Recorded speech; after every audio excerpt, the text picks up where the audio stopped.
여기 내어 쫓아내. 잔치 내어 쫓김을 당합니다. 그리고 거기서 슬피 울며 이를 갈게 될 거라고. 아주 독특한 일이죠. 왜 갑자기 임금이 길거리에 있는 사람들 다 초청해놓고 유독 한 명에게만 예복을 입지 않았냐고 물었을까요? 흥미진진해지죠. 여러분 표정에서 제가 다 읽을 수 있습니다. 아니 그러면 다른 사람들은 모두 예복을 입었다는 얘기일까요? 예스. 그런데 이상하게 모두 예복을 입은 것 같은데 왜 그럼 유독 그 사람은 예복을 입지 않았던 걸까요? 그럼 다른 사람들 다 집에 가서 예복으로 갈아입고 온 걸까요?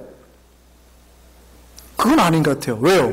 길거리에서 불렀잖아요. 그러니까 일하다가 제표 오고 가다가 뭐 오고 초청받아서 왔으니까 몸이 진흙투성이에 일투성이에 머리도 헝클어져 있고 미용실도 못 갔다 온 거예요. 손톱에 때가 껴있고 뭐 이러고 초청받아서 온 거예요. 일하다가. 그런데 누구는 예복을 입고 있고 누구는 예복을 안 입는 거예요. 이거 어떻게 해석할까요? 신학교에서 제가 이 본문에 대한 해석을 이렇게 외웠습니다. 예복에 대한 고대 풍습을 알아야 됩니다. 옛날에는 임금이나 대단한 잔치에서는 예복을 누가 준비해요? 임금이 준비하는 겁니다. 예복을. 특히 오늘 잔치는 누가 주관하는 잔치예요? 임금이. 누구? 아들 왕자의 결혼식이에요. 이 혼인잔치에 오기 위해서 예복을 다 임금이 준비하는 겁니다. 오늘날에도 좋은 레스토랑에 가면 그런다나요? 좋은 레스토랑에 가면 혹시라도 준비 못한 사람을 위해서 옷을 준비해 놓은 데가 있대요. 양복 같은 거. 격식을 차리게 하기 위해서. 마찬가지인 겁니다. 임금이 예복을 준비한 겁니다. 근데 이 사람은 어떻게 생각한 거예요? 자기 예복이 더 나을 거라고 생각합니다. 그래서 자기 옷을 입고 와요. 근데 이게 비교가 돼요, 안 돼요? 비교가 안 되죠. 임금이 준비한 의복이 훨씬 아름답고 예쁜 겁니다. 무슨 말씀인지 아시겠어요? 천국잔치에 부름을 받았는데 한 명이 자기 의의 옷을 입고 온 거예요. 내 의의 옷을 입고 온 겁니다. 이게 아름다울 거라 생각한 거예요. 근데 임금이 준비하는 그 의의 옷이, 예복이 더 아름다운 거죠. 비교할 수 없는 겁니다. 그러니 어떻게 해요? 바깥에 내어 던짐을 받는 겁니다. 여러분의 의와 율법의 옷으로 구원 못 받는다는 얘기예요. 그리스도의 의의 옷으로 입어야 구원 받는다는 말입니다. 그리스도의 피로 말미암아 여러분이 온전히 덧입혀져야 구원 얻는다는 말이에요. 의에 대한 말씀이에요. 그래서 마지막 우리 30절 말씀 보시죠. 같이 읽겠습니다. 다시 한번요. 30절 죄송합니다. 30절이 아니고 14절 말씀, 13절 말씀이죠. 13절 말씀 시작. 임금이 사환들에게 말하되 그 손발을 묶어 바깥 어두운 데에 내 던지라. 거기서 슬피 울며 이를 갈게 되리라. 이거 꼭 기억하셔야 됩니다. 이 말씀. 거기서 슬피 울며 이를 갈게 되리라. 천국 쫓겨난 거예요. 은혜에 대한 말씀이란 얘기입니다. 우리의 행함이 아니라 비록 우리는 더럽고 때로는 찢기도 많이 껴있죠. 그럼에도 불구하고 하나님의 은혜로 구원받는다는 걸 설명하고 싶은 겁니다. 그런데 여기서 이제 우리가 유의해야 됩니다. 성경은요, 우리가 오해 살 만한 부분을 반드시 그 다음에 조정하고 균형 잡는 역할을 반드시 합니다. 사실은 오늘 이 마태복음 19장 20장은 마태복음 5장 6장 7장의 산상수훈이나 그 뒤에 나오는 마태복음 굉장히 행위에 강조한 복음서거든요. 말씀이거든요. 그러니까 너희가 오른쪽 뺨을 맞으면 왼쪽 뺨을 돌려대고 이래야지 산상수훈이 천국 들어가는 법이니까. 그래야 될 것 같이 가르치거든요. 어떻게 다 지킵니까? 라고 질문할 수 있어요. 그러니까 선한 선생이며 어떻게 구원을 얻을까요? 율법 지켜. 이렇게 나오는 거거든요. 그러니까 이거에 대한 보충 설명입니다. 그럼에도 불구하고 우리가 은혜로 구원을 얻는다에 대한 설명입니다. 그러면 여기서 다시 한번 예수께서 밸런스를 잡아주시죠. 뭐예요? 은혜로 구원 얻는 거 맞는데 오해될까봐 성경은 반드시 오해될 만한 부분 잡습니다. 예를 들어서 마태복음 23장 23절 한번 볼까요? 마태복음 23장 23장 한번 보시죠. 시작. 화 있을진저 외식하는 서기관들과 바리새인들이여 너희가 박하와 회양과 근처의 11조는 들이되 율법에 더 중한 바 정의와 긍휼과 믿음은 버렸도다. 그러나 이것도 행하고 저것도 버리지 말아야 할지니라. 바리새인들이 지금 이게 박하와 회양과 근처가 뭐냐면 요리에 들어가는 그 양념 같은 겁니다. 예를 들어서 누군가가 어떤 집사님이 저에게 파 한 다발, 양파 2개, 그다음에 마늘 한 줌을 주신 거예요. 그런데 제가 어떻게 한 겁니까? 이거를 다 10분의 1로 잘라가지고 이거를 무게를 달아가지고 무게에 합당한 금액대로 제가 11조 헌금을 낸 겁니다. 바리새인들이 그렇게 하나님 앞에 율법 생활을 했다고요. 대단합니까? 안 대단합니까? 대단한 것 같아요. 율법적인 우려는 대단해요. 근데 그들이 뭘 버렸다고요? 본질인 뭘 버려요? 정의는 버리고 긍휼은 버리고 믿음은 버렸다고요. 뭐가 더 중요해요? 본질이 더 중요해요. 본질이. 그런데 그 율법을 행하느라고 본질을 버려버렸어요. 그래서 물어보죠. 뭐가 더 중요해? 그게 더 중요하다는 얘기예요. 그런데 여기서 오해할까봐 그 다음에 뭐라 그래요? 그러나 이것도 행하고 저것도 버리면 안 되라고. 바로 그 다음에 뭘 잡아요? 밸런스를 잡죠. 오늘 이 밸런스를 잡기 위해서 마태복음 22장 14절의 마지막에 이런 말씀이 있습니다. 같이 읽어볼까요? 청함을 받은 자는 많되 택함을 입은 자는 적으니라. 이 말의 해석이 분분하지만 많은 신학자들이 하나님 앞에 부름을 받은 자는 많지만 하나님의 뜻대로 사는 자가 적다라고 해석합니다. 이 부분에 대한 해석, 보충 설명, 은혜에 대한 보충 설명에 대한 밸런스로 마태복음 25장이 등장합니다. 오늘 그래서 이 마태복음 25장은 바로 은혜에 대한 보충 설명이에요. 믿음이 진짜 뭐냐? 그럼 은혜로만 가는 거냐? 아니다라는 거예요. 이거는 성경 전체의 흐름입니다. 로마서도 마찬가지예요. 로마서가 우리가 믿음장 같지만 로마서 11장까지는 믿음에 대해서 설명하고 12장부터는 뭐예요? 이 믿음을 가진 자가 행하는 행함에 대해서 설명해 주고 있거든요. 반드시 성경은 밸런스를 잡아갑니다. 우리는 달란트 비유를 오해합니다. 어떻게 이해하냐면 우리의 재능을 감추고 그 재능을 썩힌 것에 대한 하나님의 책망으로 이해합니다. 내용은 이렇죠.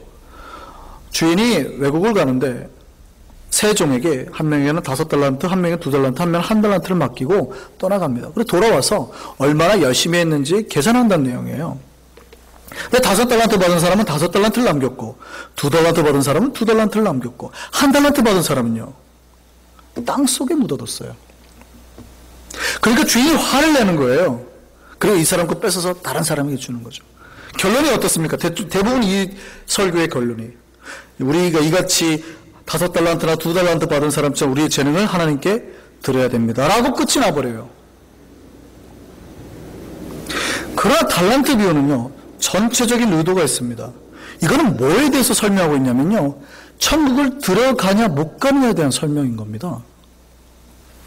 그러니까 전체적인 의도가 있어요. 이걸 말씀하고 하시는 이유가. 자, 마태복음 25장을 한번 보실까요? 마태복음 25장에 보면 세 가지 이야기가 나옵니다. 첫 번째가 뭐예요? 열처녀 비유. 두 번째가 달란트 비유. 세 번째가 양과 염소의 비유입니다. 그런데 마태복음 25장 1절 보세요. 이 세 가지 비유가 다 뭐에 대한 이야기라고요? 본문 보겠습니다. 오늘 마태복음 25장 1절 성경 한번 읽어보세요. 마태복음 25장 1절 성경 한번 읽어보세요. 읽어볼까요? 시작. 그때에 뭐는요?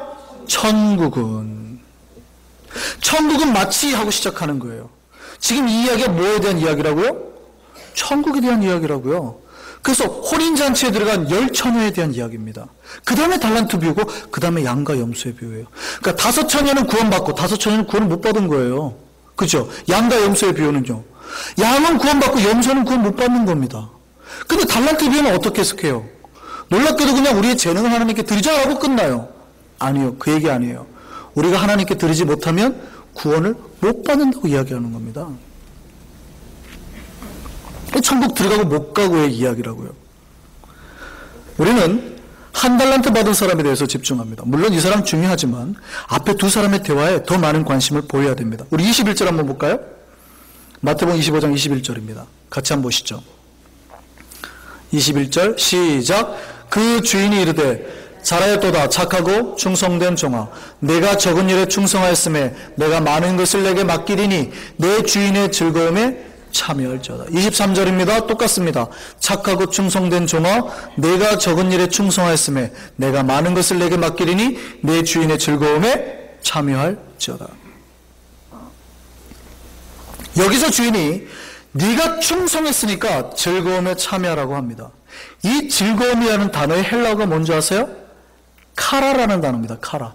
이 카라의 뜻이 놀랍게도 잔치라는 뜻입니다. 네가 내 이 명령에 충성했으니 잔치에 참여하여라 라는 겁니다. 이 잔치가 무슨 잔치예요? 혼인잔치죠. 천국잔치입니다. 놀랍게 마태복음 25장은 천국 들어가는 길로 뭘로 말해요? 충성, 순종, 행함을 강조하고 있다고요. 이게 도대체 어떻게 된 일입니까? 이것이 천국 들어가는 기준이 된다라는 걸 30절 보면 잘 압니다. 우리 30절 같이 읽어볼까요? 시작. 이 무익한 종을 바깥 어두운 데로 내쫓으라. 거기서 슬피 울며 이를 갈리라. 어디서 많이 들었던 얘기인데요? 어디서 들었습니까? 어디서 들었어요? 이야기를요. 방금 마태복음 22장 혼인잔치 비유에서 들었어요. 지금요, 이 마태복음에서 놀랍게 구원을 받을 때 그리스도로 덧입은 사람이 천 잔치에 들어가잖아요. 이것과 동일한 말씀으로 하나님의 말씀에, 주인의 말씀에 순종하는 자가 잔치에 들어간다고 표현하고 있는 겁니다. 뭘로 봐요? 은혜와 행위를 동일하게 천국 들어가는 기준으로 본다라는 겁니다. 이게 도대체 무슨 뜻입니까? 믿음이 뭐냐는 거예요, 믿음. 믿음은요, 말로만 하는 게 아니라는 거예요. 그냥 내가 믿는다고 말했던 그 믿음, 어떤 빌리브만 가지고 되는 게 아니라 여러분이 믿는다고 했을 때 그리스도의 놀라운 임재 가운데 여러분이 역사의 지배를 받아야 되고요. 여러분 말하는 거나 행하는 거나 표현하는 모든 것이 그리스도와 여러분에서 변화시키는 것의 능력으로 나타나야 된다는 겁니다. 이게 믿음이라는 겁니다. 그러니까 예수를 믿는 자는 반드시 그의 삶으로 내가 예수를 믿고 있다는 삶의 증거를 제시해야 된다는 거예요. 여러분 예수를 믿습니까? 믿는 자는 거룩한 자의 삶으로 고백을 하셔야 되는 거예요. 언젠가 하나님 여러분에게 너희의 믿음을 보여라 할 때가 있다고요. 그 믿음을 보일 때 뭐라고요? 저는 여전히 죄 많이 짓고요. 아니라고요. 죄송하지만 성화되고 거룩해진 모습으로 하나님 내가 이렇게 되고 있습니다. 여러분 완벽해서 되는 게 아니에요. 내가 완벽해질 수 있다는 착각은 버리세요. 그러나 끊임없이 내가 그 상황에 있어 기도하고 주님께 나를 드리고 내 삶을 드려서 변화된 모습으로 나아가야 된다는 겁니다. 이게 믿음이에요. 이게 믿음. 마태복음에 말하고 있는 믿음은 그 믿음입니다. 이 믿음을 소유한 자가 천국 들어갈 수 있다는 얘기입니다. 우리는 한 달란트 받은 한 달란트 그를 가져 주었던 사람에게 주인이 하는 행동을 보고 이렇게 생각합니다. 우리 주인 너무 짠 거 아니야? 너무 짜. 왜 다른 사람에게는 5달란트 주고 2달란트 주고 이 사람에게만 1달란트 줘? 이러거든요. 1달란트가요 6,000데나리온입니다. 노동자 아까 하루 품삯이 얼마라고요? 1데나리온이라고요. 그럼 노동자 하루 품삯을 50불로 계산해 보겠습니다. 그럼 1달란트가 얼마인 줄 아세요? 3억입니다. 100불로 계산하면 얼마인 줄 아세요? 6억입니다. 그럼 주인이 지금 이 사람에게 얼마를 주고 떠난 거예요? 100불로 잡으면 6억 맡기고 떠난 거예요. 장사할 수 있을까요? 없을까요? 있지요. 그런데 이 사람은 그 돈을 땅에다 묻어둔 겁니다. 왜 그랬을까요? 이 사람은 주인에 대한 인식이 없었어요. 지식이 없었어요. 주인이 자기한테 도대체 왜 이렇게 이거를 주는지를 몰랐던 겁니다.